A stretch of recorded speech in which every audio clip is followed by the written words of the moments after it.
So, in session number 2 natin sa ating topic, winning souls for Christ is my lifestyle is soul winning. So, siguro, very common yung salitang lifestyle. Sabi nga ganun, nung ikaw ba'y naging Kristiyano, ay nagbago yung lifestyle mo. Diba? I don't know what is your answer. Sino rito yung sigurado siya, nung naging Christian siya, nagbago yung lifestyle niya? Lahat naman. Sino yung hindi? So, yan po yung ating session number 2. No? So, sabay-sabay natin basahin. Soul winning is not a program but a passion. Soul winning is not an event but a lifestyle. Souls are the currency of eternity.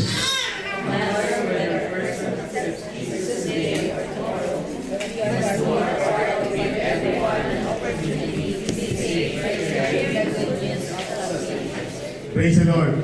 Maganda tong second line ng introduction kasi dahil lifestyle, ito parang very common, very practical, very useful sa iyo, araw-araw.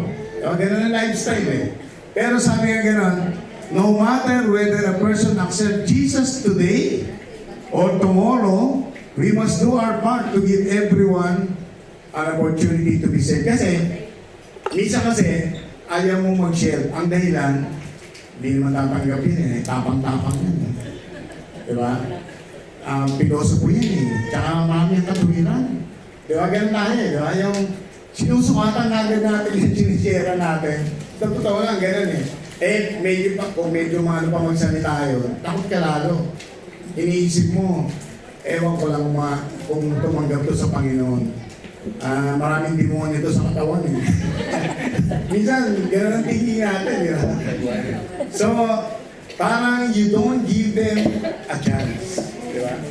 Pero pag itong lesson na to ay bibigyan natin sila ng every chance na pwede na marinig nila yung Word of God. Kasi lifestyle no? Yan po yung lesson na to. So, can anyone share any change in your habit or spending leisure or free time now as a Christian? Kaya sabi nyo kanina, nagbago na ang lifestyle niya. Sino gusto sumagot? Yung dating free time mo, leisure time mo, ikaw naging Kristiyano ka, ano nakita mong pagbabago? Kahit na huwag nyo i-bulgar lahat, konti lang. Sister Len. Wala naman dito si brother. Sige, bulgar mo na lahat. Hanggang ba? Kala ako, wala. Actually, alam niya naman to. Dati po nung nagsa-start pa lang po ako umattend ng Bible study sa Karama po. Ano po, sa pilitan po ako palagi kasi sa Abu Dhabi ako nakatira. So kapag may holiday, doon lang po ako nakaka-attend minsan ng Bible study. Then eventually, nalipat na ako dito sa Dubai. Parang ano lang po palagi sa akin.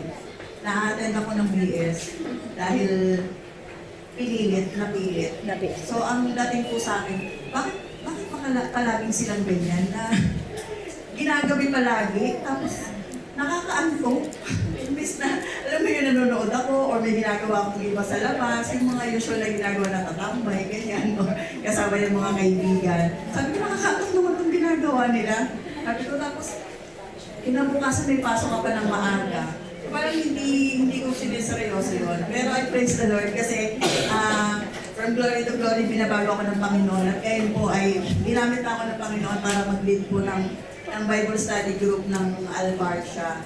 So yung mga free time po na meron tayo ngayon na binibigay ng Panginoon is nagagamit na rin po yun for His glory.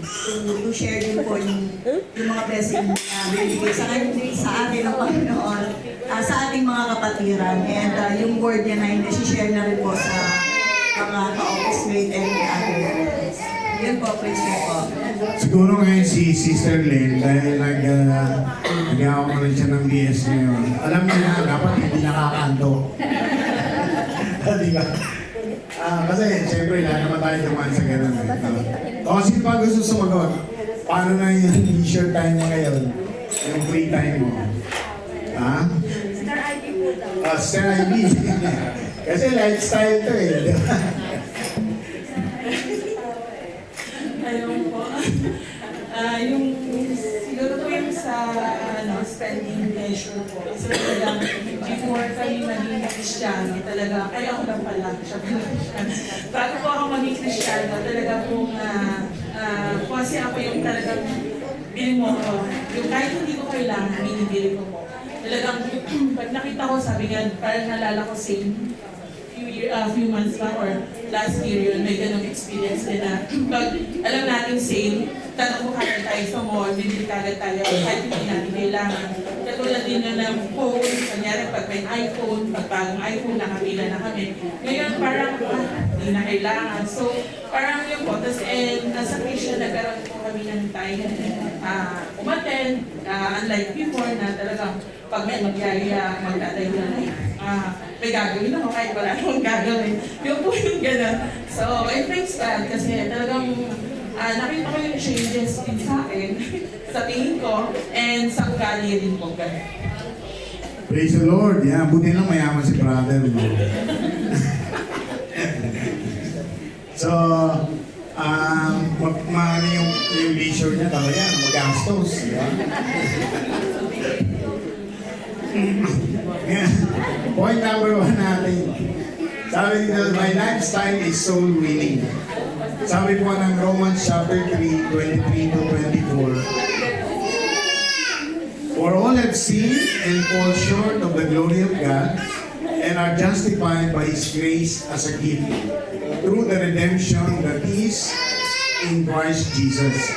Sabi rin ni Jesus Christ, for the Son of Man came to seek and to save the lost. Ngayon, yung soul winning, bakit na sinasabi dito, is my lifestyle. Ang point number 1 natin, ang dahilan, all souls around us are lost without God. Kaya lifestyle siya in a way because lahat ng taong tignan mo sa paligid mo eh. Lost sila. Kaya kung mag-i-spend ka lang ng 10 minutes, 5 minutes, marami kang ma-earn na soul. Diba? Kaya kung yung lifestyle mo, babaguhin mo talaga, na pag tinignan mo sila, ito papunta to sa impyerno mo eh. Nalapitan ko nga. Hindi, ganun yung eyes of God. Ang tingin nila lagi, spiritualize. No? Nakikita nila na, ay, may dalang Bible, hindi ko ito lalapitan. Baka kikibuli man to, at least may Bible siya. Diba? Pumunta ako yung walang Bible. Ganon ang thinking. Kasi sabi ng Bible, lahat ng tao sa paligid natin, ano siya, target mo para ma-save siya sa langit. No? Target natin sila. Kasi they are all lost. Di ba? Lost siya. Yun din ang ginawa ni Jesus Christ. Kaya nga, yung ministry ni Jesus, lahat ng puntahan niya, alam niya maraming kaluluwang maliligtas doon. Maraming may sakit na gagaling. Maraming mga demonyo na magigising. Diba? Kasi ganun si Jesus Christ eh. Diba? Now question. Why do you think Jesus mentioned in the gospel that He felt compassion when He saw the multitudes of people? Diba sa gospel, ilang beses siyang sinulat, nung makita ni Jesus Christ yung maraming tao, nagkaroon siya ng compassion. Bakit kaya? Ba't niya sinabi yun? Sino gusto sumagot? Why Jesus mentioned that He felt compassion looking at the multitudes of people? Ano lang, Deacon DJ yan. Ganda hapon po. Una po sa lahat, I think ito po yung sa Sermon on the Mount po, di ba? Nung nagtipon po doon yung mga Israelites, they came there because they have heard about Jesus Christ, di ba? And they are actually under oppression ng Roman Empire then. So makikita mo talaga na naghahanap ng kasagutan yung mga Israelites during that time. When can we be, they're looking for the Messiah to save them actually. So, looking with that, andun talaga yung anguish ng mga Israelites. Or moreover, talagang nakikita ni Jesus Christ na talagang walang way, and instead of Him, walang way ang mga tao to be saved actually. Ganon. So, and moreover, parang yung mindset ng mga Israelis during that time, I think, is that they just only want to be saved from the Roman Empire. But actually, their souls are also in question also to be saved. Ganun siya. So, yun, I think, ganun yung pakiramdam ni Jesus Christ na lost talaga yung Israelites during that time. Yun po. Yan, praise the Lord. Yan. Sino pa po? Yan. So maganda pong sagot yun na nakita niya yung government side ng Israel during that time, under captivity sila ng Roman Empire. Yan. Pagtinignan natin, mga magulang kapatid, si Jesus Christ sabi nga ganun, when you look up in the eyes of God, you go deeper into the spiritual realm. At pag nakita natin yung situation noon, ang panahon na yung mga tao, syempre, unang-una, they don't know God at all. They don't know Jesus Christ na siya na pala yung Messiah. Kasi maraming mga Hudyo hindi naniniwala sa Kanya. So hindi nila alam na yun na talaga yung Messiah. So in short, they don't know who Jesus is during that time. So, pag tinignan natin, kung yung mga tao sa panahon ni Jesus Christ, naawa siya dahil hindi rin nila kilala si Jesus. Tayong mga Kristiyano ngayon, dapat ganun din tayo. Maaawa rin tayo sa mga tao sa paligid natin dahil alam natin, they don't know Jesus Christ. There's no way for them to be saved. And there's no chance at all for them to be saved. Except somebody will tell them. And who is that somebody? Sino kaya? Who is that somebody? Di ba? Tayo yun, di ba? Tayo yung somebody na yun. So, maliban na may tao na magsalita na papapahamak ka, papupunta ka sa impyerno, or mahal ka ng Diyos, kapatid, liligtas ka na ng Panginoon. Diba? They will never know about it. Kaya po napakahalaga niya. So, yung Acts chapter 5, verse 42, ito po yung pinagkunan ng topic na to, na my lifestyle is soul winning. Sabi kasi dito ng chapter 5, verse 42, yung mga believers, disciples, followers of Jesus Christ, sabi diyan, daily in the temple, in every house, they cease not to teach and preach Jesus Christ. Imagine mo yung salita ng Diyos, sabi niya ganun, every day, daily, di ba? Every day, oh. They go to the temple, they go to each in every house. Di ba? Every house, parang kang nagsisensus. Nakakatuwa, tatanungin mo, oh, born again na ba tayo dito? Hindi ba po? Bakit kami born again? Yan, sisharean mo ngayon. Kilala niya ba si Jesus Christ? Hindi namin siya kilala. Hindi pa namin narinig eh. Ganon sila. Every day, oh, they cease not to teach. Ano ibig sabihin nun? Hindi sila tumitigil. Kaya nga lifestyle. Hindi sila tumitigil. Araw-araw, ginagawa nila. They cease not to teach and preach Jesus Christ. The early Christians moved forward with the gospel. It was inevitable that they would run into opposition, but the believers were prepared for this and reacted with poise and dignity. In general, their policy was to respect and obey their rulers since the latter are ordained by God. Yan, sinong gusto ko ba na Acts 8, verse 4, yan. Acts 8:4, now those who are scattered went about teaching the word. Now, dito makita mo, sinasabi na Acts chapter 8, di ba, nung panahon na yun sabi nga nun, they were under the Roman rule or empire. So, nung malaman ng mga, sabihin natin, yung mga tao ng government, kumbaga barangay official, no? Sa panahon ng Pilipinas. Nalaman nila may mga nagsesensus, bahay-bahay, sinisharean. At may tinuturo sila about Jesus Christ. Siyempre, magagalit sa kanila, ano ba yung pinagagawa na yan? Bakit sila nagtuturo ng ganyan? Sino yung may pakanahan yan? So, ibig sabihin, alam nila na magkakaroon ng opposition, di ba? Magkakaroon ng opposition. Pero, sabi nga dito, sa Acts chapter 8, yung pinag-iwalay sila. Pero nung pinag-iwalay sila, nagpatuloy pa rin sila. nag-share ng gospel. Bakit kaya malakas ang loob nila? Anong dahilan? Na patuloy silang mag-share. Ano ang dahilan lang na malakas ang loob nila? Diba, sabi ng Panginoon sa kanila sa Acts 1 verse 8, diba? And you shall be witnesses to me when the Holy Ghost is come upon you.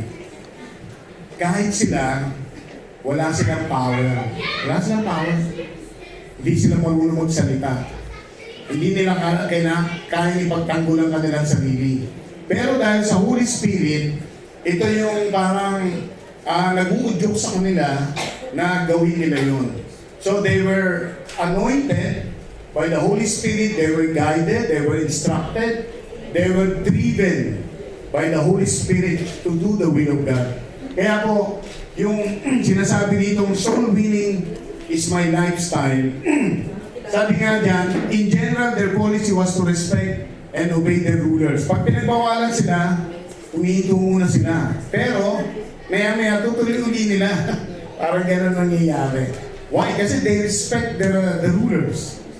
Ginagalang pa rin nila yung rulers. Sumusunod pa rin sila. Pero, sabi nga ni Peter, di ba? Sino ba ang susundin namin? Ang Diyos ba o ang tao? Di ba? May tanong na ganyan eh. No? Whom do we obey? God or men? Di ba? Kaya, siyempre, ang sagot doon, they obey the Lord. Amen? Palapakan natin ang Panginoon. So, early Christians shared the gospel daily. Give some reason do you think the early Christians made the sharing of the gospel as a daily routine? Anong reason nila? Bakit nila ginagawa yung daily? Yun yung tanong lang na to. Bakit nila naisip na gawin natin ito araw-araw? Parang ganyan. No? Sino kaya nag-isip na, no? At lahat naman sila ginagawa nila. Ginagawa nila bahay-bahay. Yung iba pupunta ng templo. At every day, hindi sila tumitigil. Sabi gano'n, they cease na, no? To preach the gospel daily. Ano kaya reason nila? Bakit nila ginagawa yun? Sino gusto sumagot? Yan, Sister Jesna. Kasi nga po, no, diba, doon sa Old Testament, daily sinusuplayan sila ng Panginoon. Then, nung sa generation to generation, sinasabi yun ng mga naunang mga Israelites, sinishare din ng mga magulang nila na nakakilala sa Panginoon. At nung panahon po ng 2,000 years, nung dumating na ang Panginoong Hesukristo, nandun na po yung banal na Espiritu. So, nagkaroon na po ng parang confirmation dun sa tinuturo ng mga magulang nila. At yung confirmation ng Holy Spirit, kaya nandun yung apoy, yung init ng pananampalataya nila. Katulad po nung nangyari doon po kila Moises. Diba sa lupang pangako, ang nakapunta sa promised land yung second generation. Bakit?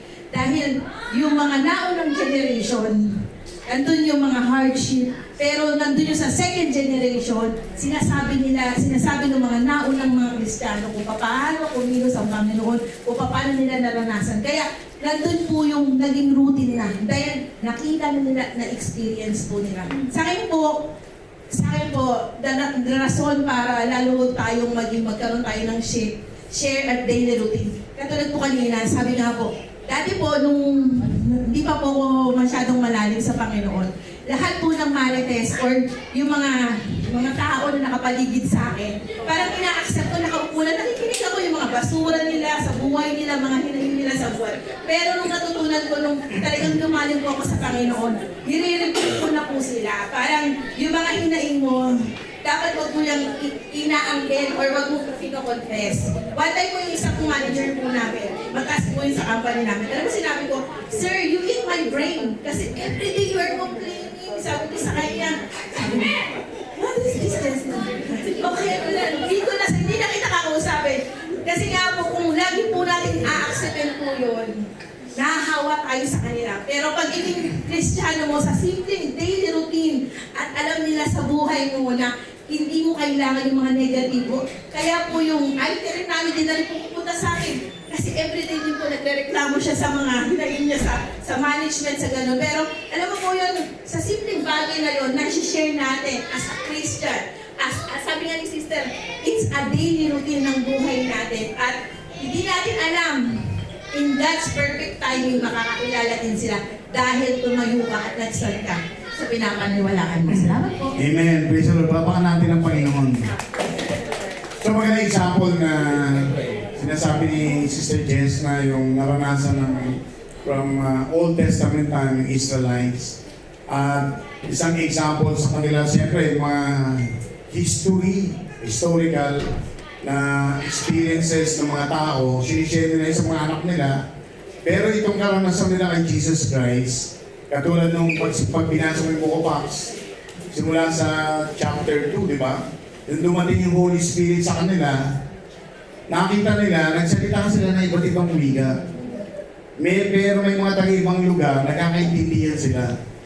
Isang himala na sa kanila yung pangalawa, ng chapter 3, nag-preach si Peter, pumunta siya sa templo, may lumpo.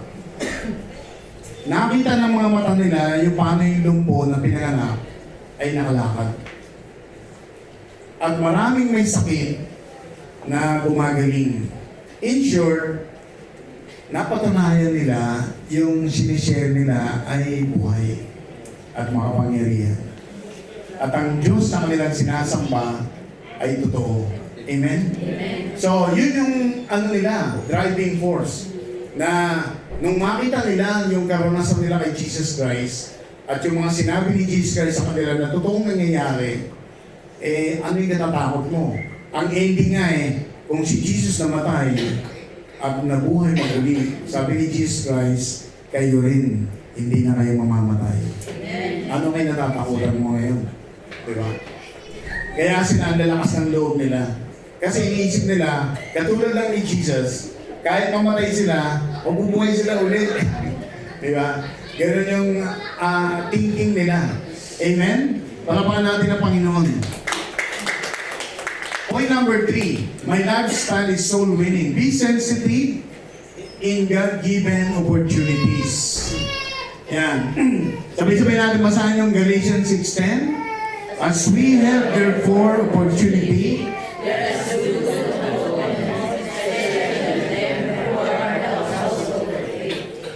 so dito sa Galatians chapter 6, binanggit dito yung mahalaga yung salitang opportunity. Diba? There is do good unto all men. So hindi lang tayo dapat gagamit ng opportunity sa mga Christian, no? Sabi dito, unto all men. So pag binibigyan tayo ng opportunity, para sa lahat ng tao, gamitin natin yung pananampalataya na ating natutunan. Diba? The walk of wisdom calls us to redeem the time or buy up the opportunities. Every day brings its open doors, its vast potential. Because of the abounding evil and shortness of the time, we might be tempted to spend our days in frantic, feverish activity of our own choosing. Pakibasa itong Ephesians chapter 5, verse 16 to 17. And, ano yun? Ephesians 5:16 to 17, making the most of every opportunity, because the days are evil. Therefore, do not be foolish, but understand what the Lord's will is. So, redeeming the time for the days are evil.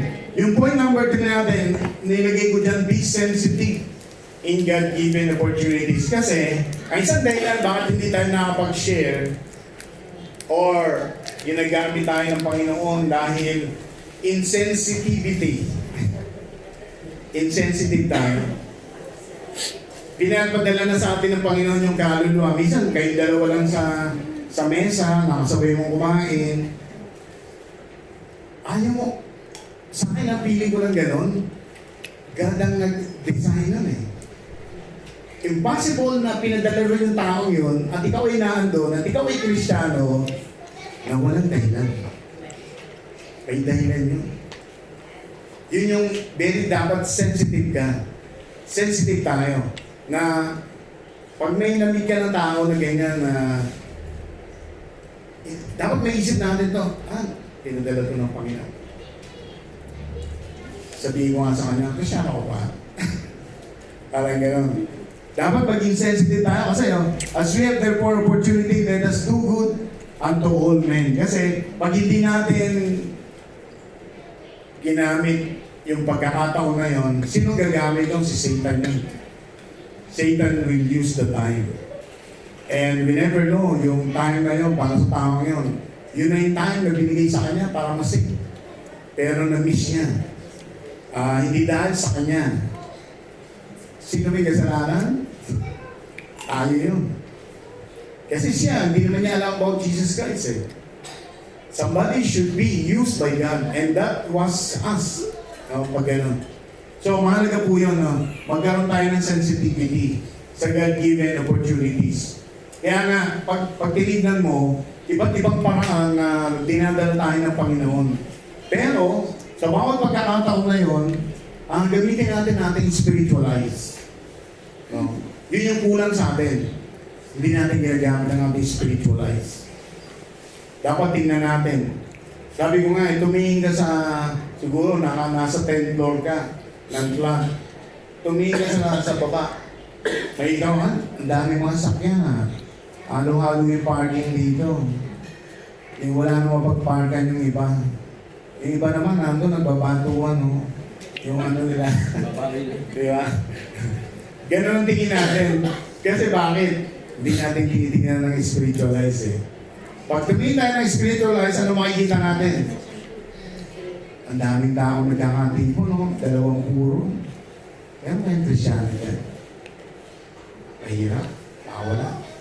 Eh di gano'n, ang daming naglalakad. Ilan kaya dyan ang Christianity? Spiritualize. Diba? Kasi pag hindi natin ginamit ng spiritualize, hindi tayo magiging sensitive na kailangan share ng tao niya.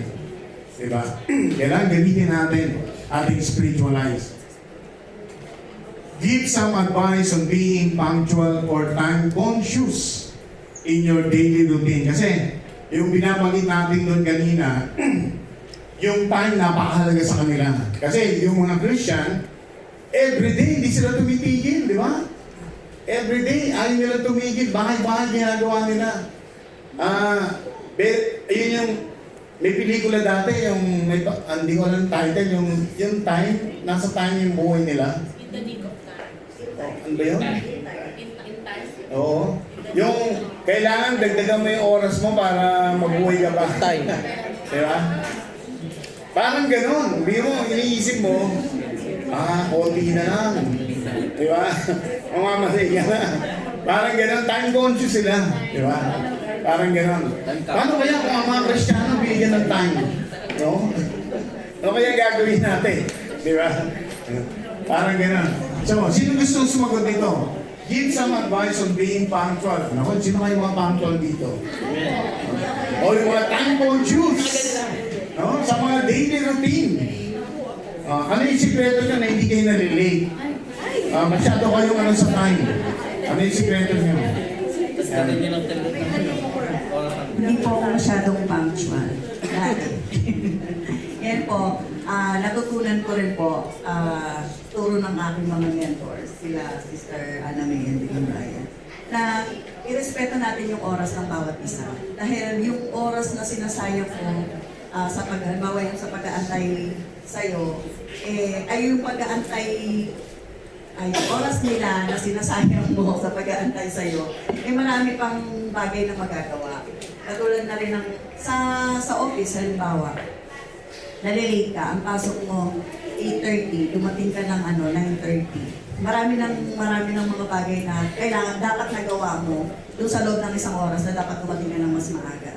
Being a Christian, importante po sa atin na maging punctual, katulad na lang gathering na katulad ng ganito. Kung hindi po tayo darating sa oras, hindi rin po tayo matatapos ng oras. So yung binibigay ni Pastor na oras sa atin ng 4 o'clock, kapag nag-start po tayo ng 5 o'clock, syempre inaasahan po natin na natapos ng ating training, hindi po natin ma-reach yung goal na gano'n. So importante po para sa atin na maging sensitive po tayo sa mga ganong bagay. Lagi po nilang sinasabi na huwag na tayo dumating ng maaga kasi marami namang nalilate. Diba? Lahat naman, ang dami namang hindi dumarating sa tamang oras eh. Ang para sa akin po, ang iniisip ko po dyan, kung pare-pareho po kayo ng, kung pare-pareho tayo ng iniisip na malilate naman sila, hindi naman yan mag-start ng oras. Usually, aminin po natin, ganun po yung iniisip natin, no? Hindi mag-start ng oras kasi mga Pilipino tayo. Di ba? So, dapat hindi po natin inaano sa mga Pilipino na hindi nag-start ng oras. Dapat nga, ipinagmamalaki natin ng mga Kristiyano tayo na dapat tayo ay sumusunod sa tamang oras na gano'n. Sa Bible study din. Pag hindi po tayo nag-start, kung anong oras po yung time call, yung call time natin, siyempre marami po tayong maaabala, di ba? Matatapos tayo ng late, yung mga may pasok ng maaga, kinabukasan, po yan.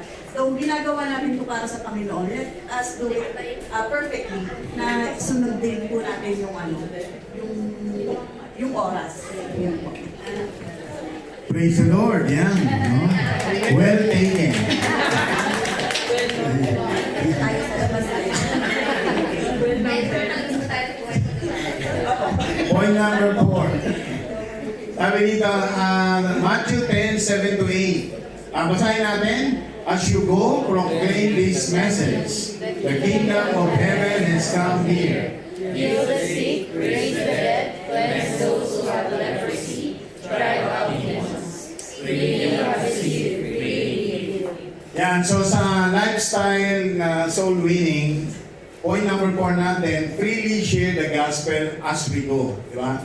Kaya lifestyle kasi as you go, sabi nga no? Share the kingdom of God. As you go. Di ba? Kahit sa kadali ng Panginoon. Bakit? Walang bayad natin itong tinanggap. Di ba? Bakit ka ayaw magbigay? Bakit mo ayaw i-share? Libre yan eh. Di ba? Tinanggap natin ang libre. Bakit natin itatago? Di ba? So, yan po yung point number 4 natin. Freely share the gospel as we go. Freely you have received, freely give. Because God has showered us with His blessing. We should give generously to others of our time, love, and possession. Siguro alam na natin yung verse na to.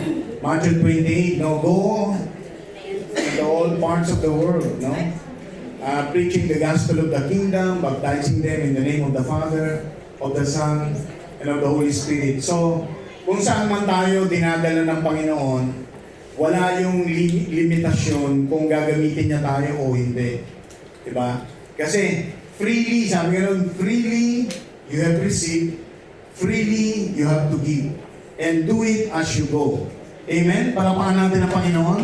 So, point number 4 natin na question, give some motivating factors that Christians are sharing the gospel freely and willingly. Yan. Ano kaya ang pwedeng mag-motivate sa Christian na parang madali siyang mag-share? Freely kasi and willingly. Parang walang hindrance sa kanya yung mag-share. Ano kaya yung motivating factor na nakikita natin? Pastor, wala ano naman po kung freely talaga, kung alam mo yung sinishare mo ay sinasabuhay mo, madaling-madali mo siyang i-share. Kasi nga, confident ka na, alam mo sa sarili mo yung sinishare mo ay naniniwala ka, may pananampalataya ka na si Jesus is your Lord and Savior. So, malaya mong sasabi yun at willing kang gawin yun dahil sinasabuhay mo po siya. At yun po yung nagmamotivate mo sa akin. Yan, magandang sagot yun. No? Siguro yung masasabi ko doon yung inspiration and experience na nararanasan natin as a Christian. Hindi mo kailangan kabisatuhin yung verse by verse. Diba? Kasi the best testimony, the best sharing is about your experience with your God. Diba? So kung ano yung nararanasan mo sa Lord, yun ang pinakamabilis na i-share. Ayun yung pinakamabilis na i-impart natin sa mga tao sa ating paligid. Na hindi ka pwedeng limitahan ang masasabi mo. Kaya nga minsan, ang isang bagong Kristiyano na marami siyang nararanasan, ang daming patutuo yun. Walang tigil na patutuo yun. Diba? Kasi ano siya, tuwan-tuwa siya eh. Diba? Na sinishare yung mga karanasan niya. Diba? So in our conclusion, the Holy Spirit enabled the Christians to witness. Sabay-sabay natin basahin ito. but you will receive power.